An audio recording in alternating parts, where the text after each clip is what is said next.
Barangay Ginebra target di umano kunin si Alex Stockton ng Converge. Paano kaya masasagawa ang trade na ito at sino ang ipapalit ng Gin Kings? Ayan nga ang pag-uusapan natin mga Cavs, pero bago yan, consider subscribing to our YouTube channel mga Cavs for more Ginebra content.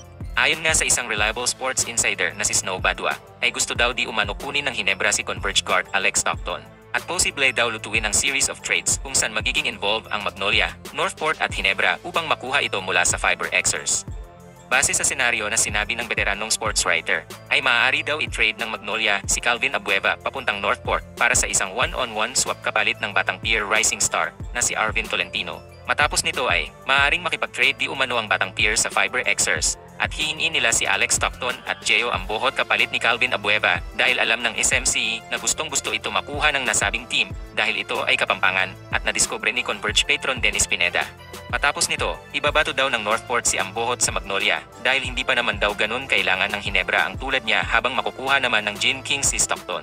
Pero ang tanong nga ngayon mga Cavs ay sino nga ba ang maaaring ipalit ng Ginebra? Well, hindi naman na nakakagulat kung iti-trade na ng Gin Kings ang ating mga seldom used role players na maaaring mapakinabangan pa ng ibang team upang makuha ang isang high potential guard na tulad ni Stockton, hindi ba mga Cavs? Kung kaya naman maaari sigurong i-trade ng Gin Kings ang sinuman kila Jason David, Von Pesumal at Sydney Onubere kapalit nito. Coincidentally, ay pareho nga na naglaro na rin para sa prangkisa ng batang peer sila Von at Sydney.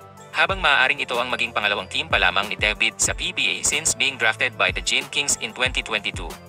Alternatively, pwede rin siguro silipin ng Gin Kings kung tatanggapin ng batang tier ang dalawa nating rookies na sila Donald Gumaru at Ralph Koo na alam nating kayang lumaro, ngunit hindi lang talaga makahanap ng playing time sa ating loaded na roster. Plus maaari sigurong magdagdag ng mga future second round picks ang Ginebra sa trade package na ito, which I think ay hindi na rin magiging masamang deal para sa batang tier. Lalo pa, at napabalitang gusto rin naman mapunta ni Stockton sa Ginebra. At ito ay nakatakda na ring ma-expire ang kontrata. Kaya naman kung magkatotoo nga ang trade rumor na ito mga Cavs, no, ay talaga namang magiging magandang pick-up ang 6'2" guard na si Stockton para sa Ginebra dahil sa napakalaki ng potential nito at batang-bata pa sa edad na 25 years old. Bukod pa rito, ay isa itong malaking point guard na may athleticism, defense at hustle din tulad ni Scottie mga Cavs, kung kaya naman marahil na kursunadahan ito sa barangay. Nililinaw ko lang mga Cavs, hindi natin sinasabi na singgaling siya ng ating superstar guard, pero kung andyan ang pagkakataon na magkaroon ng isa pang player na may laruan tulad ni Scottie, hindi ba't magiging malaking bentahe yun para sa ating kupunan? Ang maganda pa rito mga Cavs ay matapang maglaro ang batang ito at di natatakot makipagsabayan sa mga veteranong players kahit pa noong rookie year niya pa lamang hanggang ngayon na nasa ikatlong taon na ito sa liga.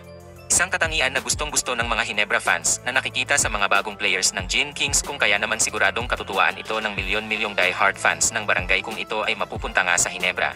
Sa tingin nyo mga Cavs, posible nga bang makuha ng Ginebra si Alex Stockton mula sa Converge? At sino kaya ang mga players na bibitawan ng Gin Kings upang makuha ito? Comment down at ipi-feature at shout out natin yan next video. Heto pala ang ating mga kabarangay na nag-comment last video.